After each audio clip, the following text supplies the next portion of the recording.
My name is Chloe. I am 28 years old.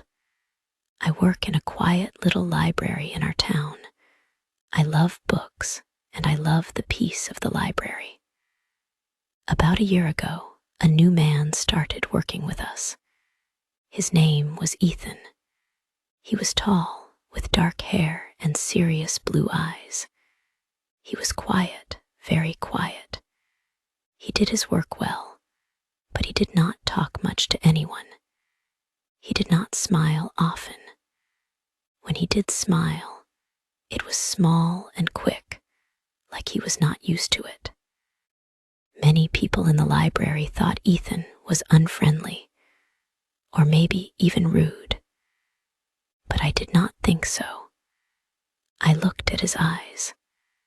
Sometimes, when he thought no one was watching, I saw a deep sadness in his eyes. It was like a shadow, always there. I felt curious about him. I wanted to know his story.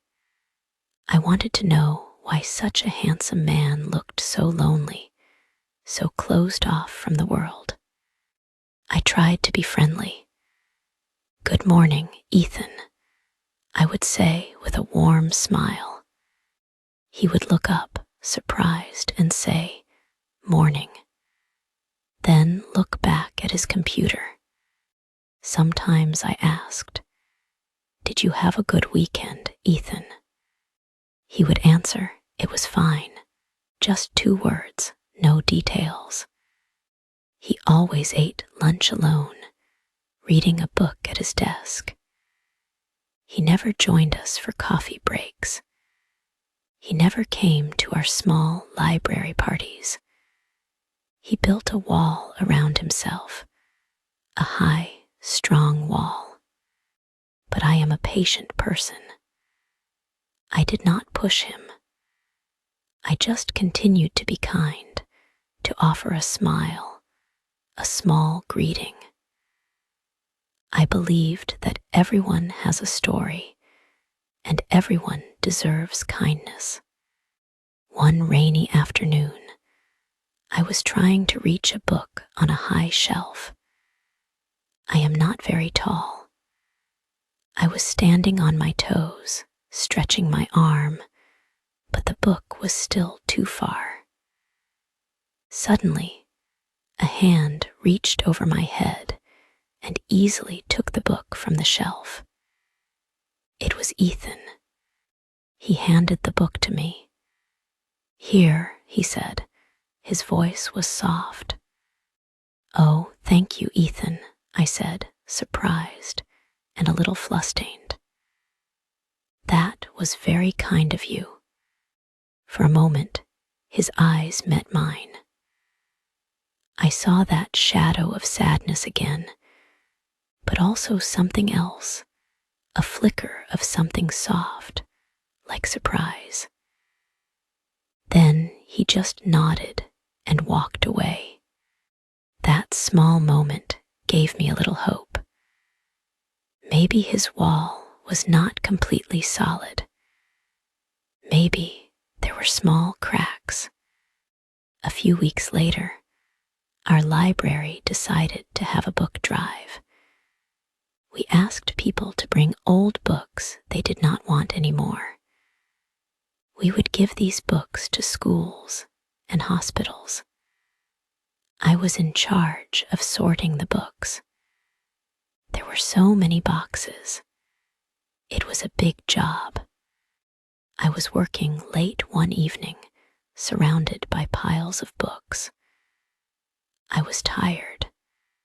Suddenly, I heard a sound. Ethan was standing in the doorway. "You are working late," he said. It was not a question. "Yes," I sighed, smiling a little. "So many books, but it's for a good cause." He looked at the piles of books. He was silent for a moment. Then he said, "I can help, if you want." I was very surprised. "Oh, Ethan, would you? That would be wonderful.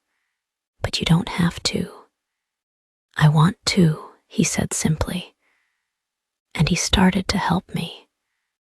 We worked together for 2 hours that evening.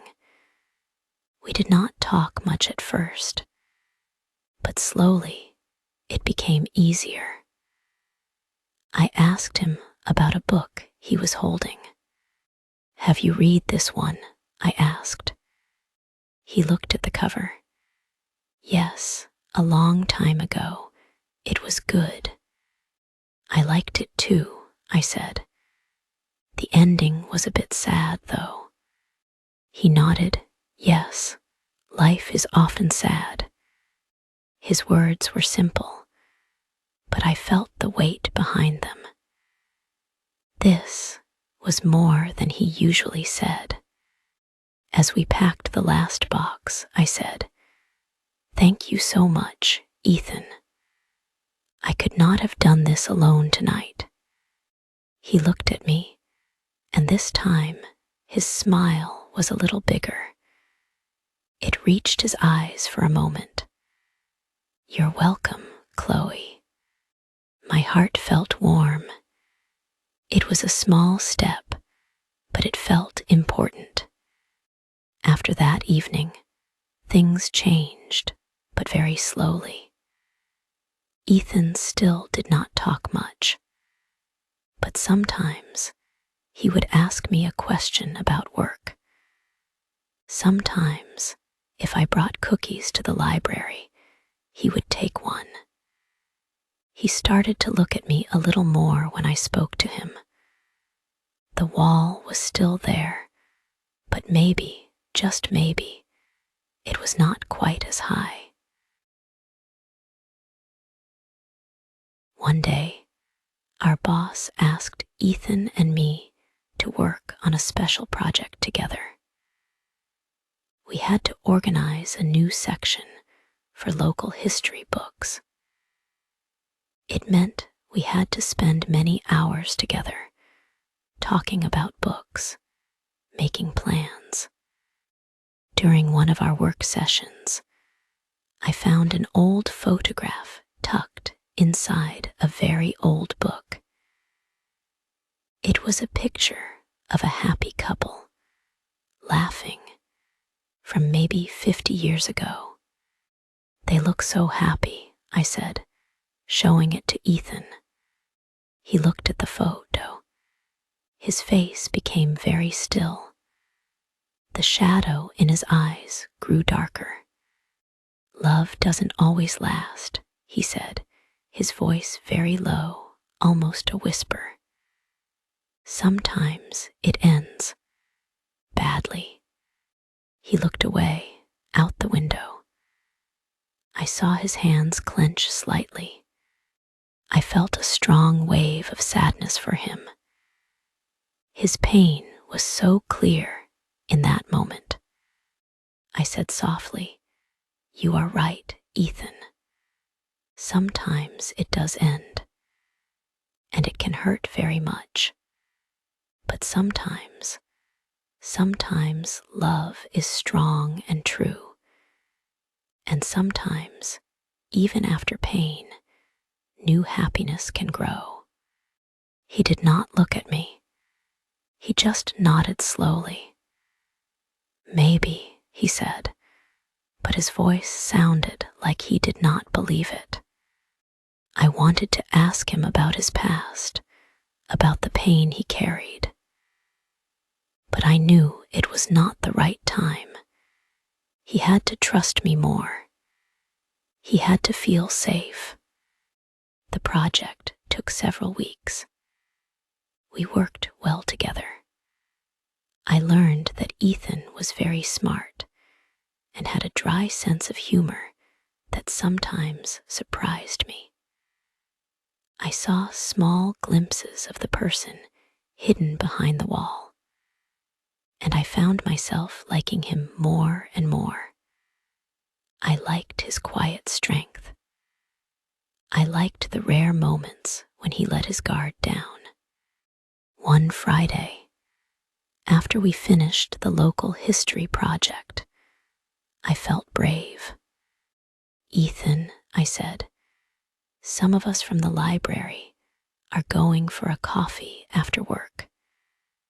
Would you like to come? He looked surprised. He hesitated for a long moment. I thought he would say no. Then he said, "Okay, yes, I would like that." My heart jumped a little. At the coffee shop, he was still quiet, but he listened. He watched us talk and laugh. And once, when I told a funny story about my cat, I saw him smile, a real, genuine smile. It lit up his face. It made my heart feel light. Slowly, very slowly, Ethan started to open up, like a flower that has been closed for too long. He told me small things. He liked walking in the mountains. He enjoyed cooking. He had a younger sister he cared about. Each small piece of information felt like a precious gift. One evening, we were walking home from the library. It was a beautiful spring evening. The air was soft, and the sky was full of stars. We were quiet for a while. Then Ethan stopped walking. He turned to me. His blue eyes looked very serious in the dim light. "Chloe," he said, his voice a little shaky. "There is something I need to tell you. Something about my past. About why I am like this." My heart beat faster. I nodded. "Okay, Ethan, I'm listening." He took a deep breath. "A few years ago," he began, "I was engaged to be married. Her name was Sophie. I loved her very much. I thought she loved me too. We planned our whole life together. But 1 month before our wedding, she left me. She ran away with another man, my best friend." His voice was full of pain, even now. The shadow in his eyes was so deep, it hurt me to see it. "She took everything," he continued. "Our savings, our dreams. She broke my heart into 1,000,000 pieces. After that, I couldn't trust anyone. I couldn't believe in love anymore. I built a wall around my heart because I was so afraid of being hurt like that again." Tears welled up in my eyes. "Oh, Ethan," I whispered, "I am so sorry. That is a terrible thing to happen to anyone." He looked down. I thought I would never feel anything again. I thought I was broken. He looked up at me then, his eyes searching mine. "But then I met you, Chloe. You were so kind, so patient. You never pushed me. You saw me. You saw the real me, even when I tried to hide." He took a small step closer. "You showed me that kindness still exists. You made me want to try again, to feel again. It's scary, Chloe. I am still scared. But with you, I feel a little bit of hope." My heart was full. I reached out and gently touched his arm. "Ethan," I said softly, "you are not broken. You are strong. You survived something very painful. It's okay to be scared, but you don't have to be alone with that fear anymore. I am here." He looked at my hand on his arm. Then he looked into my eyes. And this time, his smile was not small or quick. was slow, and it was real. It reached his eyes, and the shadow seemed a little bit lighter. He slowly covered my hand with his. His hand was warm. "Thank you, Chloe," he whispered. "Thank you for your patience. Thank you for seeing me." We stood there for a long moment, under the stars, just holding hands. It was not a big, dramatic moment, but it felt like the beginning of something new, something precious. Ethan did not change overnight. His wall did not disappear completely. Healing takes time. Trust takes time. But now there was a door in that wall, and he was slowly, bravely learning to open it. And I was happy to wait, to walk beside him, as he learned to love again, as he learned to let love in. Because sometimes, even a man who thinks he can't love can find his way back to the light with a little patience, a lot of kindness, and someone who truly sees him. Our journey was just beginning, but I knew deep in my heart it would be a journey worth taking.